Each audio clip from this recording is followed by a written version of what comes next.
Hello everyone, in today's video we are going to see how to fix black screen problem in Oppo phone.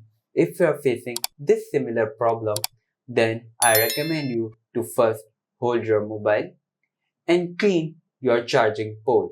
After doing that, then connect your mobile to original Oppo charging cable and leave your mobile for 30 minutes.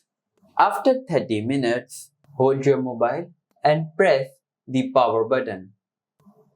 If you feel the vibration and this menu will appear, then your screen is working absolutely fine.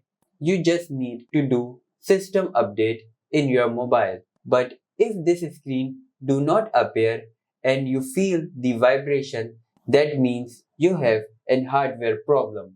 So I recommend you to go to your closest service center to check your mobile. So I hope you like this video.